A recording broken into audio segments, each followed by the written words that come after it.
Hoje a nossa aula vai ser sobre depressão em pacientes, principalmente paciente idoso, que tem algumas coisas diferentes em relação ao paciente jovem, tá?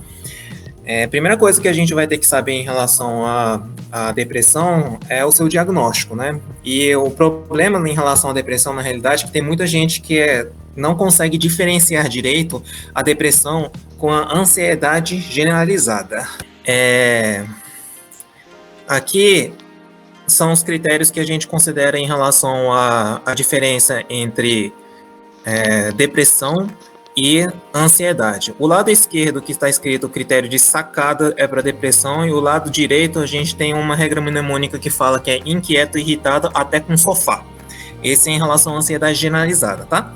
No critério de DSM novo aí, DSM-5, eles falam que para você considerar que é um paciente depressivo, você vai ter que ver se o paciente tem um pensamento suicida, tem distúrbio de sono, tem astenia, tem culpabilidade, tem alteração de concentração, tem anorexia ou hiporexia, né? Tem face depressiva, né, cara de depressão, ou tem cara de demente, aquela pessoa extremamente lenta, ou o paciente tem anedonia. Você tem que considerar que mais da metade desses itens tenha, né, presente, ou ter 4 pontos. Tem alguns livros que falam que faz em relação à pontuação, tá?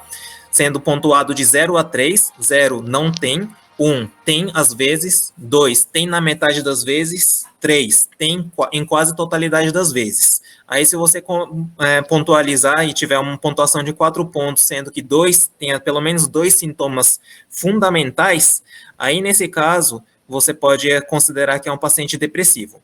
Já no paciente paciente com ansiedade generalizada, a gente vai ter que ver se o paciente está inquieto, irritado, tem alteração da atenção, tem contração muscular, dores musculares, principalmente no eixo, né, o que a gente chama de core, que seria nuca, costas, lombar, esse ponto aí que você começa a ter contração muscular e começa a doer, é por motivo de ansiedade, alteração do sono e fadiga. Perceba que tanto na parte de depressão quanto na parte de ansiedade generalizada tem muitas coisas a ver. Perceba que a alteração do sono tem nos dois. Astenia e fadiga é quase a mesma coisa, né? Fraqueza. Tem nos dois. A alteração de atenção e concentração também tem nos dois. Ok? Então, ao pé da letra, a atenção é um pouquinho diferente da concentração, tá? Quando a gente fala do ponto de vista médico, atenção, a gente está considerando 2 fatores. Uma que é a concentração e outra que é a vigilância. Quando a gente fala de atenção, são os dois, tanto a vigilância quanto a concentração. Concentração é só uma parte da atenção. A concentração é a capacidade de você ficar focado em uma coisa. Já a vigilância, que também faz parte da atenção, é a capacidade de você conseguir mudar o foco. Como assim? Como que a gente vai testar a concentração de um paciente?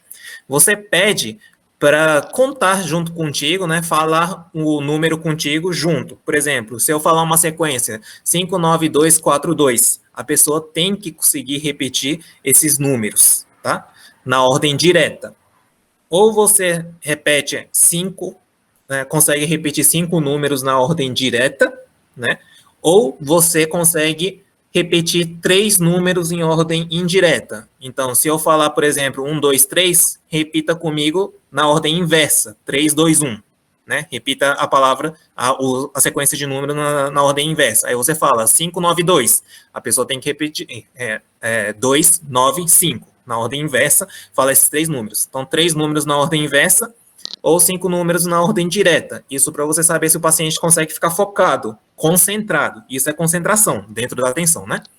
Já a vigilância é a capacidade de você mudar o foco. Como que você vai conseguir testar isso?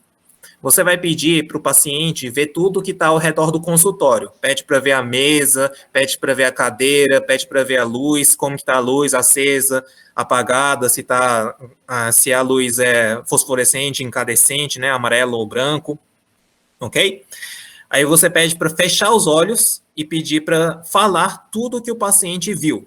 Esse paciente, pelo menos, tem que dizer ao redor o que o paciente conseguiu ver, uns 5 itens, assim, né? Ah, eu vi uma bola aqui na lateral de fisioterapia, eu vi uma maca, eu vi em cima do computador, em cima da mesa o computador e o seu celular, alguma coisa assim. Tem que conseguir mudar de foco. Veja que no caso de vigilância, é a capacidade de você conseguir detectar várias coisas dentro de um ambiente. Então, a tensão entre a vigilância e a concentração. Ok? Então, tem essa diferença em relação à atenção e concentração. Todos esses critérios, tanto da ansiedade quanto da depressão, talvez o tratamento seja igual, só que às vezes o tratamento não é igual. E o tempo é diferente, tá? No caso, para você fazer o diagnóstico de depressão, você tem que ter um tempo de pelo menos 2 semanas. Já no critério para você considerar ansiedade generalizada, a pessoa tem que ter esses sintomas durante 6 meses. Ou seja, entrou um paciente na sua sala que está falando que está tendo distúrbio de sono, está com insônia, está com fraqueza, tá com um cara muito triste e tá falando que não tá conseguindo fazer as coisas que normalmente a pessoa gostava de fazer, não tá querendo fazer, que é o chamado de anedonia. Anedonia significa que a pessoa não tá conseguindo fazer ou querendo fazer as coisas que normalmente a pessoa gostava de fazer. Então, aqui eu tenho, né, pelo menos 4 critérios da depressão. O quinto critério, por exemplo, você pode testar a concentração do paciente e o paciente não conseguiu fazer o dígito SPAN. Então, tendo 5 critérios, né, desses todos os critérios demonstrados aí, você pode, e o paciente tem mais de 2 semanas, você está deparando à frente a um paciente que esteja com depressão, né? Só que nada nos diz que nada exclui que o paciente também tenha ansiedade generalizada. Lembrando que o paciente já tem alteração de atenção, já tem alteração no sono, já tem cansaço, fadiga, e se o paciente for uma pessoa irritada, ou seja, que fica brigando com muita gente, esse paciente tem tanto depressão quanto ansiedade generalizada. Tem diferença de tratamento? Tem diferença de tratamento. A gente vai comentar um pouquinho depois, tá, em relação ao tratamento. Já quando que a gente vai internar um paciente com depressão? A gente vai ter que internar o paciente de acordo com a regra mnemônica chamada sad persons, né? Pessoa triste em inglês, tá? No caso do sad persons, a gente vê o sexo do paciente, age, né, que é quantos anos o paciente tem, a idade do paciente, se a paciente tem diagnóstico de depressão, se o paciente já tentou previamente se suicidar, se o paciente tem uso de algum tipo de droga, incluindo álcool, né? Se o paciente está tendo distúrbio racional das coisas, então o paciente não está conseguindo raciocinar de forma coerente. Um paciente que esteja separado familiar mesmo, né, ou divorciado. Paciente teve um pensamento organizado em relação ao suicídio, não tem nenhum tipo de suporte e segue tentando morrer. Qual é o critério na realidade que a gente quer internar em um paciente? É justamente se o paciente tem risco de vida ou risco de vida das outras pessoas, né? Se o paciente está com risco de matar alguém ou está com risco de morrer. O sad persons vê em relação ao risco de suicídio. Então, com isso, a gente teria uma noção para dizer que o paciente está depressivo a ponto da gente precisar de internar o paciente, né? Quando a gente faz essa escala, a gente pode fazer essas escalas, o que está em vermelho, o DRONS, vai até 2 pontos, tá? Se você tiver presente a depressão, são 2 pontos. Se você tiver a alteração racional, tem 2 pontos. Se você está com pensamento organizado de como morrer, é 2 pontos. E se o paciente segue tentando morrer, é 2 pontos. Os demais é 1 ponto. Se a soma desses critérios aí estiver entre 6 a 8, é bom senso em relação a internar ou não. 9 ou acima de 9, você vai ter que internar esse paciente. 5 ou abaixo de 5, normalmente você não necessita internar esse paciente. Então, sempre que você está deparando com um paciente depressivo, vê se esse paciente está em alto risco de suicidar. Se o paciente está em alto risco de suicídio, você tem que internar ou se o paciente entrou no seu pronto-socorro por tentativa de suicídio, e se essa pontuação for acima de 8, você vai ter que internar o paciente. De 6 a 8 é bom senso, e abaixo de 6, você pode pensar em liberar o paciente que tentou o autoextermínio. O pensamento organizado é o que é mais estudado do ponto de vista da tentativa de autoextermínio. Embora a tentativa de autoextermínio sempre é mal estudada, né? Até mesmo porque a mídia normalmente não pode divulgar para não incentivar a tentativa de autoextermínio. Esse pensamento organizado que o povo fala, o ódio organizado, está justamente falando sobre como que a pessoa quer suicidar, né? E quando que a pessoa quer suicidar. Como assim? Se a pessoa falar que estava organizando para suicidar, né, no dia 25 de dezembro, que Natal é um dia assim que todo mundo quer suicidar, não sei porquê, mas se falar a data em específico, tem um pensamento organizado em relação ao tempo. Então, está organizado em relação ao suicídio do tempo, isso dá 2 pontos, tá? Assim como o método. Então, por exemplo, a pessoa falar que eu estava pensando em me suicidar com medicamento e eu estava tentando me suicidar depois de terminar todos esses medicamentos antidepressivos. Então, eu comecei a tomar o meu medicamento antidepressivo, fluoxetina, e eu sei que esse medicamento antidepressivo tem 30 comprimidos. Se depois dos 30 comprimidos eu não conseguir melhorar a minha depressão, eu tentarei tomar vários comprimidos de fluoxetina e vou tentar morrer. Isso é um pensamento organizado, tanto na metodologia, porque a pessoa já estava organizada há muito tempo que ia morrer com fluoxetina, assim como a pessoa já estava definido em relação ao tempo, que seria 30 dias, que justamente são 30 comprimidos da fluoxetina. Então, é muito comum esse tipo de pensamento na hora da tentativa de suicídio. E uma coisa importante em relação à tentativa de suicídio é que o povo que tenta suicidar avisa. Incrível que pareça, o povo avisa. Tem muita gente que tem preconceito dizendo que os depressivos que ficam falando que vai morrer não morre, isso é mentira, tá? Grande maioria das pessoas que tentaram suicidar avisaram para alguém, ok? Seja profissional de saúde ou seja familiar. Então saiba que essas pessoas costumam avisar quando está tentando suicidar. Então tenha cuidado em relação a isso. Então, no pronto-socorro, o paciente veio com tentativa de autoextermínio, você que está pensando em liberar, né, com medicamento ou sem medicamento, seja como for, você pode fazer esse score de 7 persons, você consegue encontrar em qualquer internet aí, né, e pontuando 5 pontos ou menos, você pode pensar em liberar sem ser visto necessariamente com um psiquiatra. De 6 a 8 pontos eu peço para ser visto por um psiquiatra normalmente. De 8 pontos acima, normalmente eu peço, além de pedir para ser avaliado por psiquiatra, eu deixo internado, necessariamente. Ok? Já em relação ao tratamento, temos um leque de tratamento. Qual é a diferença entre o idoso e uma pessoa jovem? Tá? Primeiro, em relação à idade. Por que em relação aos side persons, os anos, a idade é importante? É justamente, na realidade, a idade que começa a depressão. A depender da idade que começa a depressão, a gente tem uma previsibilidade de quão é problemático essa depressão. Como assim? Porque normalmente a pessoa começa com a depressão entre 15 anos de idade até 45 anos de idade. Isso é o comum.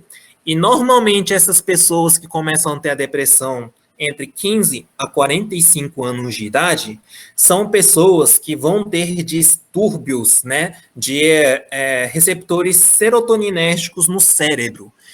E quase todos os antidepressivos atuam sobre receptores serotoninérgicos cerebrais. Então, pessoas que têm de 15 a 45 anos de idade, normalmente, se começou a ter depressão nessa idade, elas respondem bem aos nossos antidepressivos. Já a pessoa que começou antes dos 15 anos de idade a ter depressão, ou a pessoa que nunca foi depressivo até os seus 45 anos de idade, e só quando tornou-se idoso começou a ficar depressivo, Aí tem alguma coisa que não está sendo comum em relação à fisiopatologia da depressão, que é distúrbios serotoninérgicos cerebrais, né?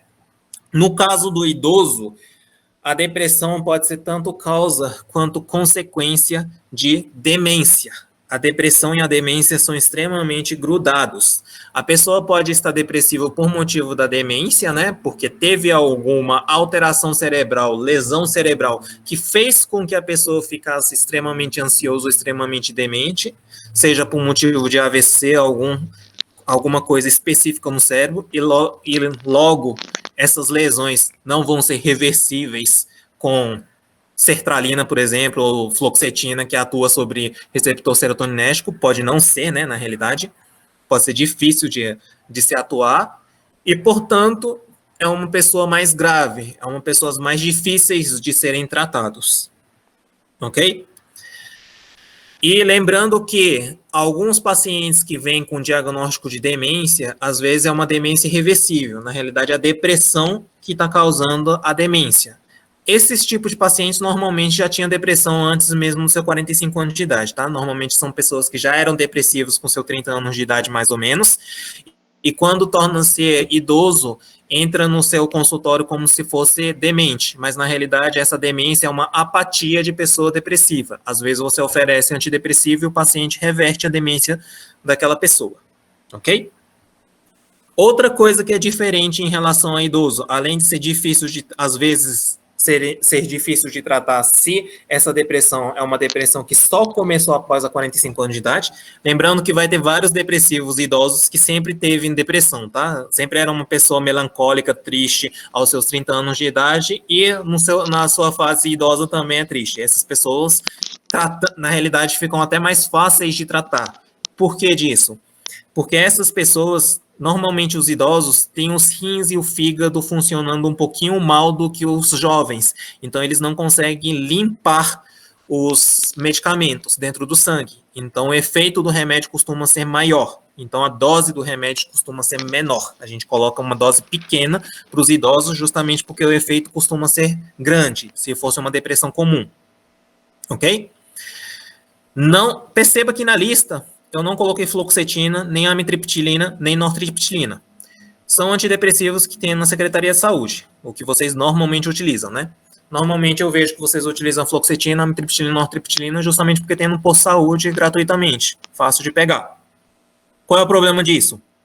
Fluoxetina. A fluoxetina tem um efeito de interação medicamentosa com quase todos os remédios da face da Terra. Então, se você quiser utilizar fluoxetina, a fluoxetina é um excelente remédio para um jovem de 30 anos que não está utilizando nenhum outro remédio. Se utiliza fluoxetina, não vai ter interação medicamentosa, até mesmo que esse remédio é o único. Já para o idoso, se você utilizar fluoxetina, provavelmente vai aumentar ou diminuir o efeito de vários medicamentos que o idoso está utilizando. Conheço idoso que utiliza 20 medicamentos. Imagina fluoxetina, você entrar com fluoxetina e alterar o equilíbrio de todos esses medicamentos. É uma dor de cabeça intensa. Então, fluoxetina, normalmente, por esse motivo, a gente não utiliza. E outro fator que fluoxetina normalmente emagrece. E um dos principais problemas dos nossos idosos é emagrecimento, perda de apetite. Idoso é difícil de ter apetite. Então, fluoxetina também a gente não gosta por causa disso. Qual é o problema de amitriptilina? A amitriptilina atua sobre receptor colinérgico. Atuando sobre receptor colinérgico, o paciente torna-se demente. Então, a amitriptilina e nortriptilina, ambas estão associadas à demência. Você agrava a demência de um paciente idoso. Portanto, tanto nortriptilina e amitriptilina a gente tenta evitar, e a fluoxetina também a gente tenta evitar. Todas as ações que atuam sobre receptores colinérgicos, que são receptores daqueles que você sente cólica intestinal e secura na boca. Todos os remédios que te dão secura na boca e cólica, né, e atua sobre cólica, ou você faz com que tenha constipação, são remédios que atuam sobre efeitos colinérgicos. Isso causa demência em pacientes idosos. Então, não é só simplesmente a amitriptilina. Por exemplo, o simples Buscopan causa demência em paciente idoso. Paciente com 60 anos de idade que tem histórico de demência, se você oferecer Buscopan, o paciente pode tornar demente irreversivelmente. Por quê? Porque Buscopan é um anticolinérgico e faz com que o paciente tenha bloqueio colinérgico no cérebro e faça com que o paciente se torne-se demente, ou talvez só delirar, né? Às vezes o paciente só entra em delírio, começa a falar nada com nada, começa a surtar, ver imagens estranhas, e pode ser reversível, mas talvez pode tornar-se, inclusive, irreversível. Assim como relaxante muscular, tá? Relaxante muscular, a maioria não dá secura na boca. Se você for ver, elas atuam também em colinérgico, né? Receptores colinérgicos, e podem causar demência. Então, por causa disso, também é fator de risco. Assim como os colinérgicos, também os receptores GABAérgicos, né? Como alprazolam, bromazepam, os PANs da vida, os benzodiazepínicos da vida também causam demência, tá? Então, são colinérgicos e GABAérgicos são os principais receptores associados à demência. Se você atuar sobre elas, você pode causar problema. E a amitriptilina e nortriptilina é um desses aí, por isso que a gente não utiliza. Daí, a ideia é você utilizar qualquer uma desses aí. Sertralina, citalopram, escitalopram, duloxetina, venlafaxetina, voxioxetina. Qual é a diferença entre elas aí? A diferença, primeiro, a sertralina. Sertralina é um dos medicamentos que é mais estudado, é um dos medicamentos mais velhos que tem dentro desses medicamentos de últimas gerações, né, que causam menos efeito colateral e menos interação medicamentosa. E a sertralina, por ser o remédio mais estudado, também é o remédio mais estudado para insuficiência renal. Então, é liberado o uso da sertralina para os pacientes renais crônicos, inclusive na fase até dialítica. Ok? Então, sertralina é um dos medicamentos mais seguros que tem.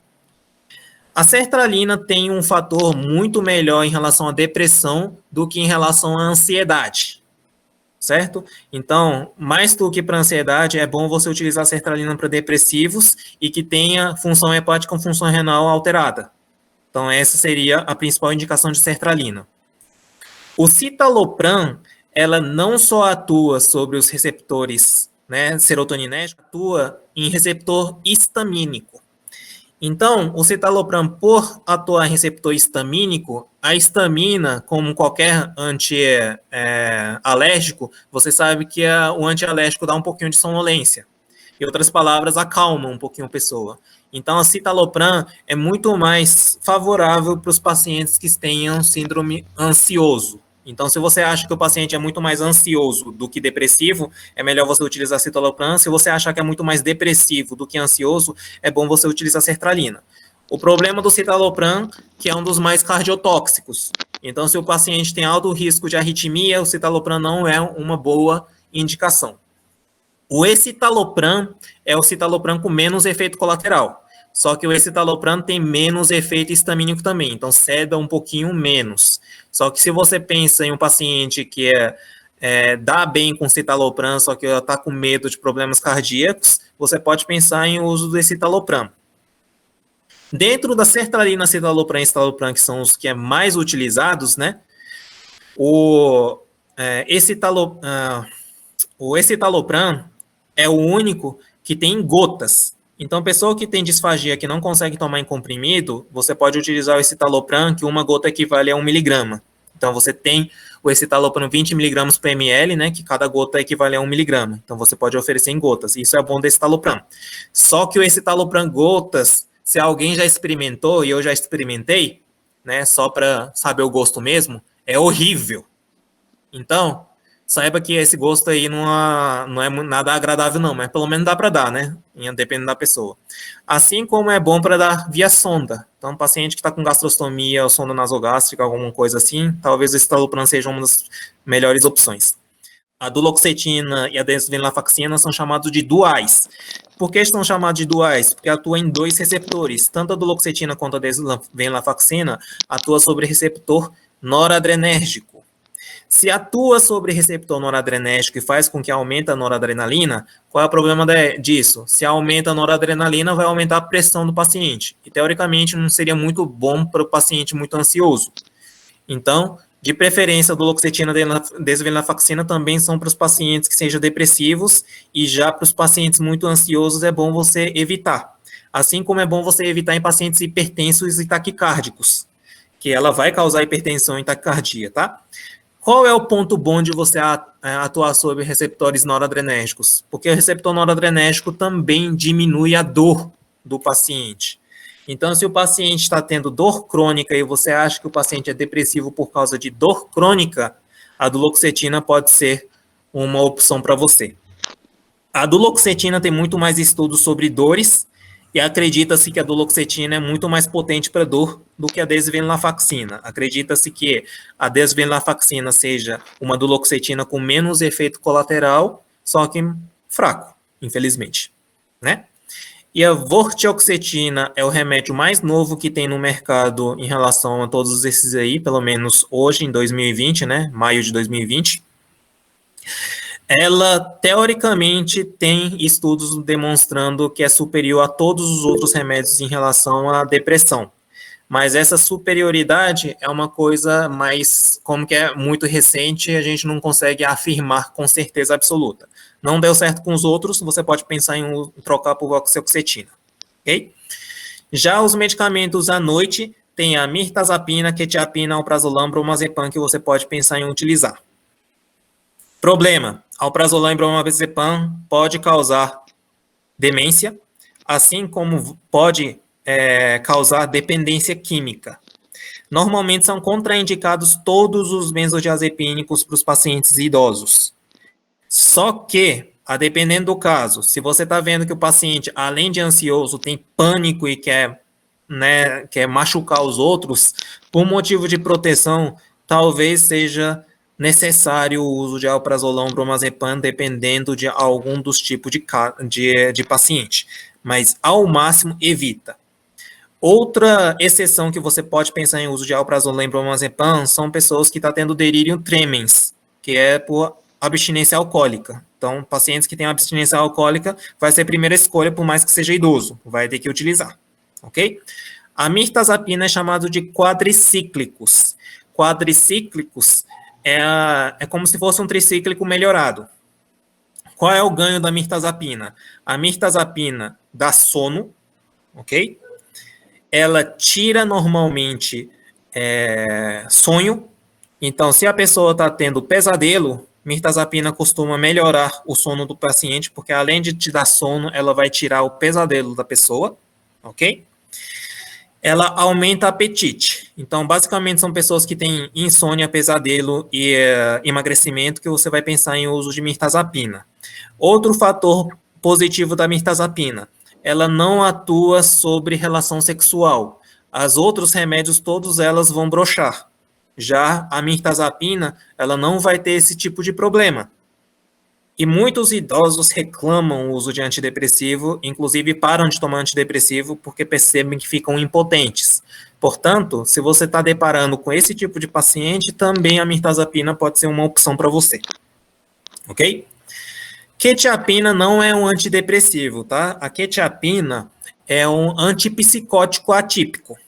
Só que esse antipsicótico atípico em específico, ela tem também efeito sobre depressão. Então, você pode oferecer em dose baixa quetiapina para os pacientes depressivos, principalmente alguns pacientes depressivos chegam até delirar. Existem pessoas que deliram por motivos de depressão.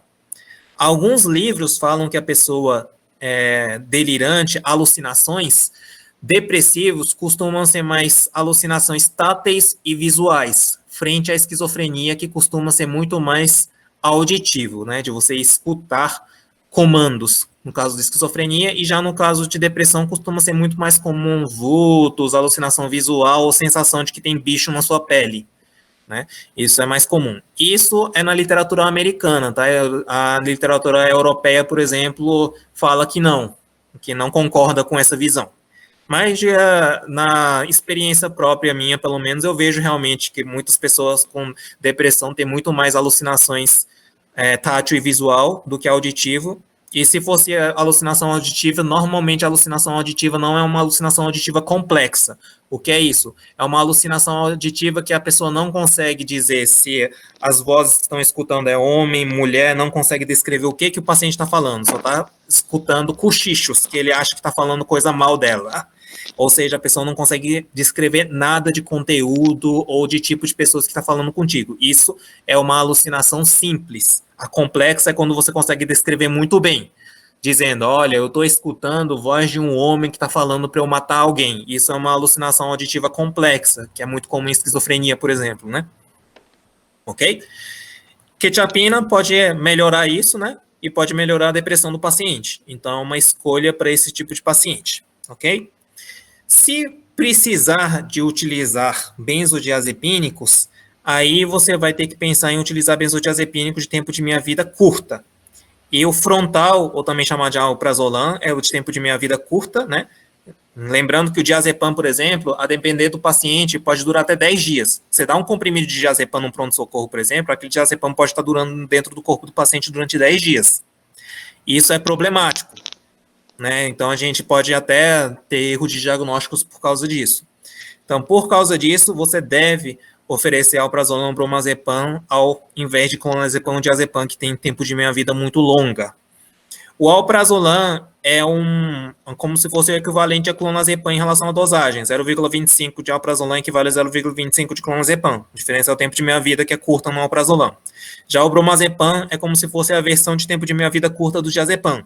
5 mg de diazepam que vocês costumam utilizar equivale a 5 mg de bromazepam. E o bromazepam tem gotas, então é muito mais fácil de você desmamar do que os restantes, né? Dos medicamentos, tá? Então tem essa diferença. Uma coisa importante de dizer em relação a antidepressivos, da mirtazapina para cima, então sertralina, citalopram, escitalopram, duloxetina, desvenlafaxina, voxoxetina, mirtazapina, todos esses medicamentos costumam começar a ter o seu efeito em torno mais ou menos de 14 dias e o seu pico é mais ou menos em um mês. Ou seja, demora para fazer efeito. Já a quetiapina, o efeito antidepressivo dela pode ser até que imediato, ok? Assim como o alprazolam e bromazepam, pode ter efeito quase que imediato. Então, talvez esses medicamentos de quetiapina, alprazolam, bromazepam sejam uma opção interessante para aquelas pessoas da tentativa de autoextermínio, porque você não vai querer esperar 14 dias para o paciente ficar sentindo mal durante 14 dias só para depois começar a sentir melhor, né? Nesses 14 dias o paciente pode tentar suicidar. Então, para esses pacientes, por exemplo, você pode pensar em oferecer nos primeiros 14 dias o quetiapina, alguma coisa assim, né? Para depois suspender a quetiapina e deixar somente o antidepressivo. Isso também pode ser uma tática para algumas pessoas. Ok? Alprazolam, bromazepam tem um efeito muito melhor em ansiedade do que depressão. Então, você pode utilizar para os pacientes que têm um polo muito forte de ansiedade. Já a quetiapina, você pode pensar mais em polo depressivo, tá? Para associação com outros antidepressivos, pelo menos nos primeiros 14 dias, se você achar que o paciente está muito grave nesse aspecto, né? Ou pelo menos está no limítrofe e quer dar alta para esse tipo de pacientes. Ok? E uma coisa importante que eu quero dizer para vocês é em relação ao cuidador de idoso. Sabe aqueles pacientes que estão tendo sequelas, né? AVC, sequelas de AVC e tal, e tem cuidador, pessoa que cuida esses idosos, normalmente familiar. Infelizmente, o cuidador do idoso também costuma ser idoso, tá? Então, se você tem um pai de 88 anos de idade que está demente, quem vai cuidar é um filho com 65 anos de idade, que também é idoso. E tem estatísticas interessantes que metade do cuidador vai ter depressão, né? 1/3 do cuidador vai ter falência financeira, por causa de ter que cuidar do pai, né? 1/4 da população idosa vai ter que cuidar de algum idoso, ou seja, os cuidadores de idoso, 1/4 são idosos, ok? E 1/5 dos cuidadores vão ser demitidos, foram demitidos, né? Por causa de ter que cuidar dos pais, sair do trabalho. Então, se tem uma pessoa que é mais fácil de ficar depressivo, são pessoas que estão cuidando de idoso extremamente, né, debilitado. Então, se você quiser fazer um diagnóstico bom de depressão, na realidade você tem que prestar atenção dos acompanhantes do idoso mesmo que está vindo. Tanto é que a estatística está dizendo que 50% dos depressivos não são diagnosticados. E a gente sabe que 50% dos cuidadores têm depressão. Provavelmente os depressivos que não são diagnosticados são os depressivos que estão cuidando de algum doente. Aqui está perguntando, em pacientes oncológicos, tem alguma preferência? Paciente oncológico é muito fácil de você ter insuficiência hepática ou insuficiência renal, então a preferência acaba sendo a sertralina mesmo. Normalmente a gente começa a sertralina. Só que alguns pacientes oncóticos morrem de dor. Tanto é que a gente utiliza morfina, né? Nesses pacientes, por exemplo, que está com difícil controle de dor, eu prefiro utilizar a duloxetina, ok? Bupropiona não é recomendado para o idoso. A bupropiona também diminui apetite. Tanto é que a gente utiliza a bupropiona também para tentar emagrecer alguns pacientes, tá? Junto com o bloqueador de opioide, por exemplo. Também a bupropiona é a primeira escolha para os pacientes tabagistas, porque a bupropiona ela tem um efeito de tentar melhorar em relação ao tabagismo no paciente. Então, se você está diante de um paciente idoso que está tendo dificuldade de cessar o tabagismo, eu utilizo bupropiona, só que ela tem muito mais efeito colateral do que os outros antidepressivos. Então, se você não tiver o tabagismo, a gente não utilizaria a bupropiona. Outro fator interessante da bupropiona que pode ser pensado em utilizar são justamente aquelas pessoas que não querem utilizar antidepressivos por causa da relação sexual. Tanto a mirtazapina quanto a bupropiona são os medicamentos que têm menos efeito sobre a impotência sexual. Né? Então, você pode utilizar a bupropiona também para as pessoas que querem ainda manter a relação sexual, mesmo sabendo que tem muito mais efeito colateral, né? Desagradável. Efeito gastrointestinal mesmo, intolerância mesmo de tomar os medicamentos. Passar mal com remédio é muito comum com a bupropiona, tá? Em relação à retirada de medicamento antidepressivo, tem que reduzir a dose? Tem que reduzir a dose. Inclusive, para acrescentar a dose também para o idoso, você tem que acrescentar bem lento. Normalmente a gente começa com metade do comprimido durante uma semana, depois passa, ou 1-2 semanas, e depois passa para o comprimido inteiro. Assim como na hora de você suspender o antidepressivo. Você deixa 1-2 semanas na metade do comprimido para você depois suspender um comprimido. Tá? Não existe um protocolo específico para como reduzir, mas o recomendado é isso. Deixa de 1-2 semanas na metade da dose para depois retirar, metade do comprimido para retirar. O problema é que alguns medicamentos você não pode partir no meio, tá? Principalmente aqueles medicamentos que estão inscritos que é de liberação prolongada. Isso não é só para antidepressivos ou antipsicóticos. Quetiapina, por exemplo, tem a quetiapina XRO, né? Desculpa, SRO, que é de liberação prolongada. Esses medicamentos de liberação prolongada, que significa que vai ficar no sangue durante 24 horas, né? Em vez de ficar atuando durante 6 horas que a gente quer que o paciente durma, esse medicamento, por exemplo, se você partir, ela não vai fazer efeito. Né? Você vai quebrar a cápsula que faz com que tenha a liberação prolongada. Também acontece isso, tá? Glifage, lembrando que existe o glifage XR, que é a liberação prolongada, você não pode partir, e tem muitos pacientes que estão partindo. Diamicon MR também é de liberação prolongada, teoricamente você não deveria partir. Indapamida SR, todos esses negócios que tem SR, MR, não sei o que lá, XRO, blá blá blá, depois do medicamento, significa que é liberação prolongada. Se tu partir esse medicamento ao meio, ela não vai fazer efeito, ou pelo menos ela pode fazer com que o paciente passe muito mal, porque em vez de liberar lentamente, vai liberar rapidamente, e o pico vai fazer com que o paciente comece a sentir mal por causa disso. Já li estudos sobre voxoxetina melhora a cognição. Isso confere? Todos os antidepressivos podem melhorar a cognição. Como eu disse, a depressão pode ser causa de demência, assim como a demência pode ser causa de depressão. Então, muitas vezes, quando você oferece antidepressivo para o paciente, a gente vê muita melhora em cognição dos pacientes. Inclusive, é uma das coisas que a gente testa, né? Quando a gente tem dúvida, por exemplo, a gente testa, utiliza antidepressivo, e é um dos medicamentos que tem mais efeito sobre demência, até mesmo melhor do que os medicamentos para demência, né? Tem os medicamentos para demência, como donepezila, como a rivastigmina, que o efeito é péssimo, né? E o antidepressivo costuma fazer efeito até melhor. Então, o medicamento é excelente, tá? Esse citalopram e citalopram tem pouca relação com a redução de libido ou é considerável mesmo? Porque já ouvi isso. Esse citalopram e o citalopram, na realidade, mais esse citalopram, tá? O citalopram não. O citalopram, como que tem um efeito sobre histamina, acaba que você vai diminuir o libido bastante, tá? Só que o citalopram aumenta o apetite do paciente por causa justamente desse efeito histamínico. Já o escitalopram tem vários estudos que, comparando com os outros inibidores da serotonina, das receptores de serotonina, ela é o melhor. Ou seja, se você for comparar fluoxetina, sertralina, citalopram e escitalopram, o escitalopram é o que dá menos impotência. Só que não necessariamente, isso não significa que não vai dar impotência. Infelizmente, dá impotência mesmo assim, tá? Mas dentro desses 4, realmente o escitalopram é o que dá menos impotência. Então, é uma coisa que você pode considerar. E o bom de escitalopram é que, como que existe em gotas, então, se você perceber que está tendo impotência, você pode fazer um desmame bem gradual mesmo, para ver qual é a dose que não vai dar impotência para aquele paciente também. Então, a gente consegue fazer um tateamento muito melhor do que os outros que são em comprimidos, né? Que é difícil de você tatear essa dose. Uma coisa importante para vocês conseguirem diferenciar de uma forma fácil, e não está escrito em livros, né, assim, de uma forma bem feita, é a diferença de depressão e a diferença de ansiedade, que muitas vezes a gente consegue visualizar, é porque o depressivo tem uma característica de pensar muito no passado, e o ansioso tem muita característica de pensar no futuro.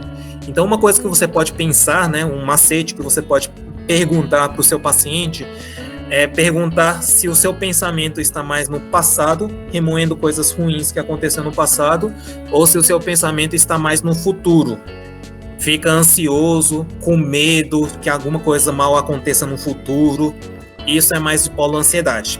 Então, com isso, você vai ter mais noção se o paciente estiver mais no polo ansioso ou no polo depressivo. Facilita na hora de você fazer a sua avaliação, tá? Embora não esteja isso no critério, né, nem do critério da ansiedade, nem no critério de depressão, mas o que faz maior diferença, como diferenciar qual dos dois polos o paciente está, é onde que está o pensamento do paciente. Isso facilita muito na hora da observação, tá? Mas isso é uma questão minha, assim, né, com a percepção de várias literaturas que a gente vê que dá certo, de fato, embora não seja nada cientificamente comprovado. Lembrando que cientificamente comprovado, quando a gente fala cientificamente comprovado, tá? Estatisticamente comprovado é quando você tem pelo menos 95% de acerto, 5% de erro. É o que a gente fala de p-valor de 0,05, né? Então, para a gente falar que é cientificamente comprovado, significa que você só vai errar em 5% dos casos. Não necessariamente a gente tem que utilizar somente conhecimento cientificamente comprovado, justamente por causa disso. Significa que se é benéfico em 80% dos casos você não vai utilizar, porque não é cientificamente comprovado? Depende. Se fosse quimioterapia, por exemplo, eu não vou utilizar, se fosse 80% de benefício, porque os outros 20% vão matar o paciente. Mas se fosse alimentos, por exemplo, né, que não teria risco na vida, sei lá, estamos falando de cranberry, extrato de cranberry em infecção urinária, por exemplo, né, não vai ter tantos efeitos colaterais. Por mais que não seja cientificamente comprovado, se tem 80% de chance de melhorar, a gente utiliza. Então é isso que você tem que pensar também na hora de ver, tá? Esse negócio de pensar no futuro, pensar no passado, também não é cientificamente comprovado, porque não dá certo em 95% dos casos. Mas por mais que seja 70% dos casos, já te ajuda muito durante o seu pronto-socorro. Quando eu tenho que usar a medicação disponível no SUS ou com preço bem acessível e estou tendo dificuldade em melhorar o quadro do paciente, melhor ir aumentando a dose até chegar no máximo ou ir associar a medicação? Bom, todos os medicamentos que atuam no cérebro, teoricamente, o ideal é você fazer monoterapia até chegar na dose máxima, tá? Então você pode fazer monoterapia até chegar à dose máxima. Só que lembrando que o citalopram e a mirtazapina tem no SUS, só que é receituário de alto custo. Então, se você preencher aquele LME, que é chato para dedéu para preencher, o citalopram e a mirtazapina vocês conseguem no SUS. Mas, claro, ambulatorial, né? Você não vai conseguir na hora, você vai demorar muito para fazer. Então, você está vendo que não está dando certo, começou a utilizar, está precisando de aumentar a dose, faz LME, pede para o acompanhante lá pegar o medicamento e começa a utilizar ou a mirtazapina ou o citalopram. Pelo menos isso vai estar disponível. Ok?